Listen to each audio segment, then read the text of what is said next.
Hey guys, I know that you've been waiting for an update. Here it is.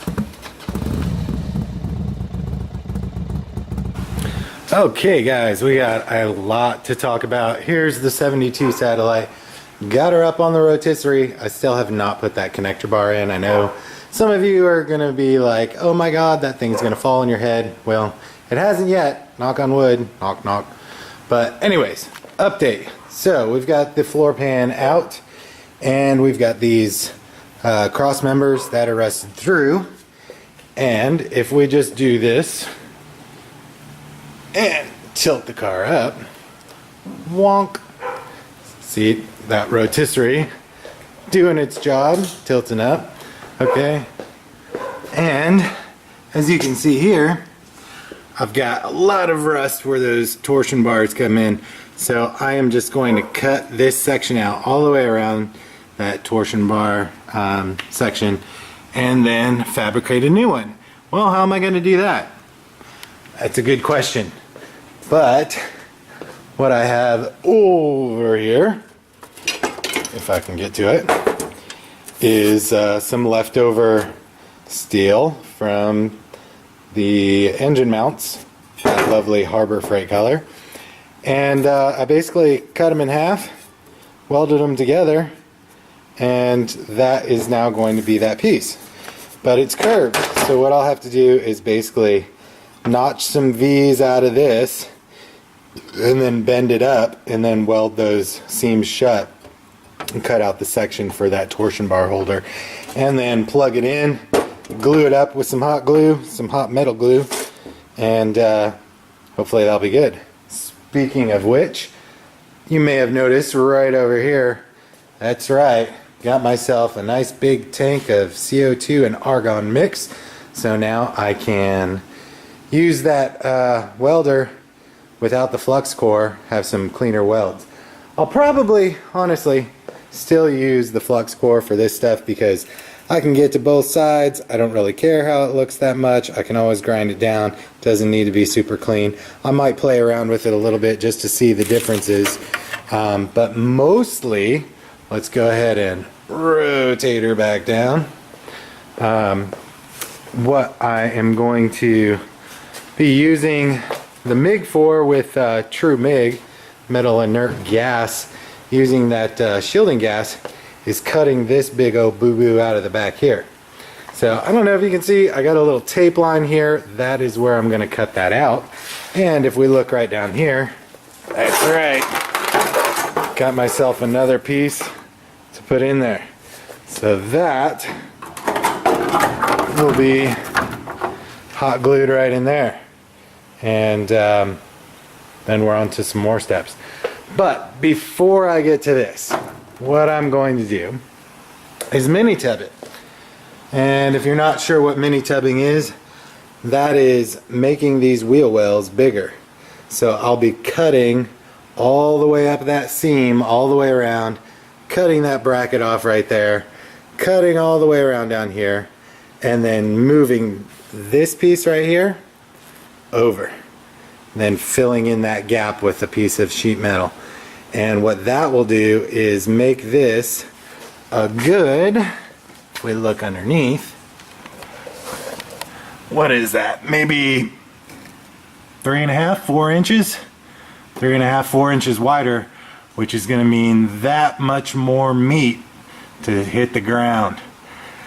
So, the plan. What are we going to do first? So first, I am going to get the cross member all fixed up. It's got some patches that need to be done on both sides. Yeah, I know. I could totally go out and buy one and just put it in, but I like to do things the Hodge-Podge way, so I'm just going to patch it up best I can. 2, after that's done, I am going to go through all of the subframe and make sure that it's all patched up along with the rocker panels. 3, after that, I am going to do a frame stiffener slash connector. So this right here is the subframe that goes all the way back to the back bumper, which is basically what's tied into the rotisserie. So I am going to basically extend this all the way up to that cross member with a piece of metal that goes across there to connect it, so then it's just stiffer, and that's going to really help out when it comes to the horsepower that comes into this beast once I get to the engine. After doing that, then I'll be doing the minitubbing. And after doing the minitubbing, then I get to come over here to this sandblaster that I picked up, and I'm going to sandblast the entire subframe and the entire bottom of the car, and only the bottom at this point. So I should have at that point all of the subframe finished, and then I can sandblast the entire bottom of the car. Once I do that, I can throw down some primer on it. Just a quick blast of primer, keep it from rusting. Then come inside and we'll start patching, oh my god, the dogs. Patching up some of the floor pans. I might actually patch the floor pans first, but I'll do some coatings of some primer inside and anywhere I can get to make sure that there's no rust that'll be corroding from the inside of these. But do the floor pans, so then I'll have the entire underneath side done. After that's done, along with the subframe connectors, beefing up a little bit, some connection between the body and the subframe here, adding up some beefing up to the subframe or to the stiffeners there. Also, we've got this bottom piece that goes all the way across, connecting the two subframes at the front. I'm going to stiffen that up as well, just to help keep it from twisting and torquing too much, because if my calculations are getting closer on the engine, it should be roughly about 620 horsepower at the crank. So I definitely want to make sure that it's strong enough to withhold that. Then on to bodywork, and that's going to be another fun part. Basically doing all kinds of just little touch-ups and patches, cutting out sections of rusted and rotted out pieces, getting back to these rear wheel wells.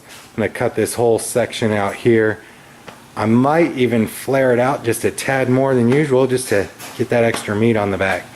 Then we'll obviously get the entire body done, and once that's done, start working on suspension. As far as suspension goes, the front end is going to hopefully, this is the plan, do a new K-member, disc brakes. It did have factory disc on the front, but I'm gonna do all new components, suspension with adjustable shocks, and then in the back going to do ladder bars, I think is what it's called. So rather than leaf springs and the original suspension with drum brakes, going to do disc brakes, have a little bit better adjustable suspension on the back, so I can sit this thing a little bit lower. I like that nice mean low look. I don't really care for the jacked up back end. I like that really I guess Restomod, more modern low pro look, and put some nice fat low pro tires on there. So then once the body's done, then I'll get to move on to this. It's just been sitting here oiled up in a bag. We've got so much humidity here. I've been trying to periodically pull that off and give it a good spray down, even though it has not yet gone to the machine shop. But that's the block. That's the 400 block that's going to be bored 30 over, turn it into a 460 stroker, maybe slap a Whipple or Y-end supercharger on top. Not quite sure what I'm going to do with the hood. Maybe have a little scoop coming out. There's the hood right there. We'll see what's going on with that once I get to it. Plans change, things change, so we'll see what happens. So that's the update, guys. Please stay tuned. Hopefully I'll get some more progress videos and actually get some work on video. If you have any questions, or if you want to see me do something in particular, if you want to see my process on something, just let me know. Give me a comment down below. Give me a thumbs up. Give me a like. Give me a subscribe. And hang out, guys. Don't forget, make cool shit.